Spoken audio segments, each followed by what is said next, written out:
Hi everybody, welcome back to Word Salad. This is part 4 of the series on prophesying versus prophet lying. We're going to get into what I believe to be, when it comes to how do you prophesy truly and avoid prophesying falsely or prophet lying, there's two things to consider, and this video is going to be about one of those things to consider, which is what's far more important than the desire or the drive to prophesy, because it's cool, because it's supernatural, because it enables you, it gives you power, because of or because of the powerful things that it can do. It can help people, help your friends, help strangers, help you be a better witness.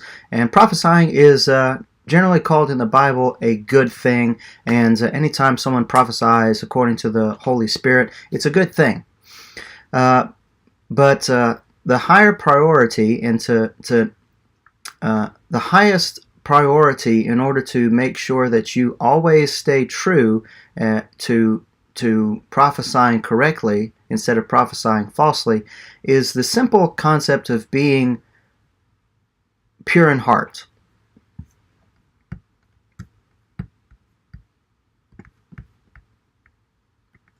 So I want to point this out here. So let's look in Genesis 11. So Genesis 11. So Terah is the father of Abraham. So Terah took Abram his son, and before Abraham was known as Abraham, he was known as Abram. Terah took Abram his son, and Lot the son of Haran his son's son, and Sarai his daughter-in-law, and his son Abram's wife, and they went forth with them from Ur of the Chaldeans to go to the land of Canaan, and they came unto Haran and dwelt there. And the days of Terah were 205 years, and Terah died in Haran. Okay, here's the funny part. Now the Lord said unto Abraham. That's not fair. That's not fair. I mean, do you know how much simpler my life would be if God would just tell me what to do? You know? That's not fair. I mean, just talk to me, you know? Just like with an audible voice, you know? Just show up in your white robe and your awesomeness with your big powerful angels and whatnot, and just say, hey, what's up? I'm God. Do this. You know, it's easy to think that way, but the reality is we've got the whole Bible, we've got the revelation of Christ, we have we have everything that we need. God has already said everything that we need, and so it can feel like sometimes you want to say to God, it's like, well, God, I need to hear your voice. If you tell me what you want, then life will be so much simpler. Well, the reality is God has already told you what to do. You know. God's already told you what to do. Just keep it simple. If you keep yourself from desiring things that are not godly desires, then you're going to be fine. I mean, there's so much wealth that comes from the Holy Spirit, which is readily available to you. But I just want to point out this simple concept here, that this guy, Abram, for whatever reason, God liked him. Probably because he was pure in heart and he was a man of faith. He remained faithful to God his whole life. So God said, it says in Genesis 12, Now the Lord said unto Abram, Get thee out of thy country, and from thy kindred, and from thy father's house, unto the land I will show thee, and I will make of thee a great nation, and I will bless thee, and make thy name great, and thou shalt be a blessing. And I will bless them that bless thee, and curse them that curse thee, and in thee shall all families of the earth be blessed. What made Abram so special that he gets this honor? You know? Why does he get that?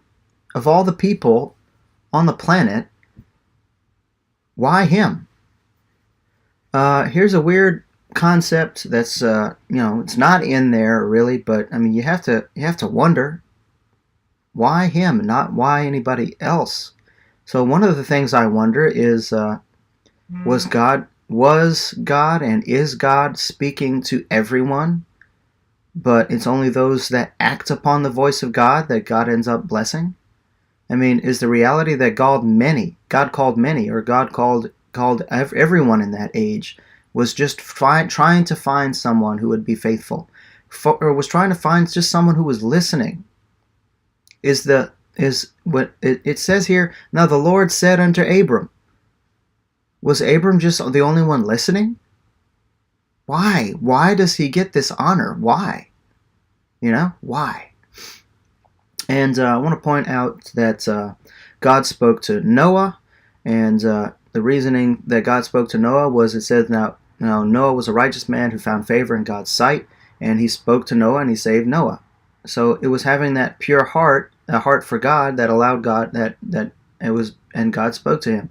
And Abel was a man of pure heart who understood God's heart and understood the nature of the sacrifice that God desired. Jesus even said that righteous Abel was a prophet.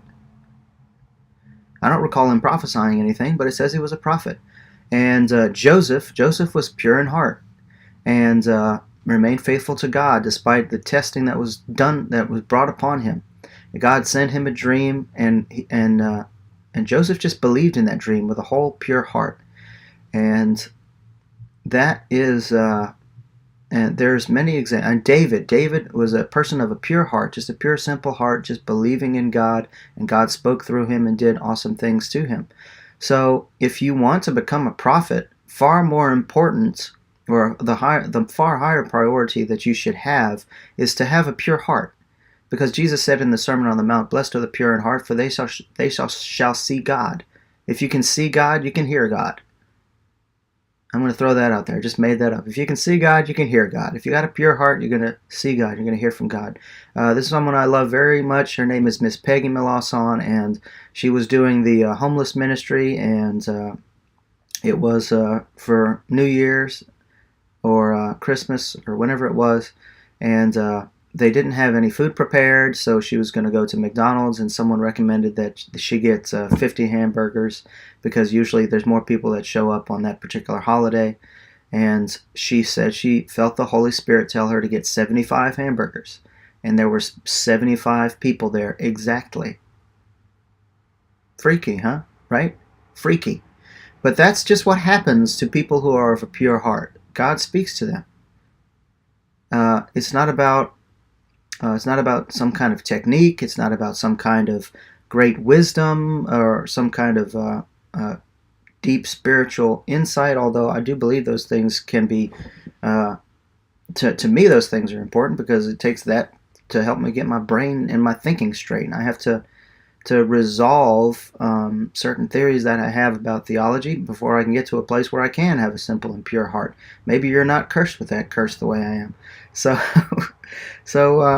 the simple idea of if you want to be a prophet, if you really want to speak to God, if you really want to be led by God, then you just got to keep it simple, simple, simple, the simplest that you can possibly keep it. Study the Beatitudes, study the Sermon on the Mount, take them to heart, receive a revelation of the fullness of God, and let go of everything in this world, because the more of this stuff that you let go of, the more you're going to see God. Let go of all sin, turn away from all of it, and you will receive this lightness of heart, and you will receive this freedom, and you will receive this clarity. And in that clarity, that's where the root of prophecy truly is.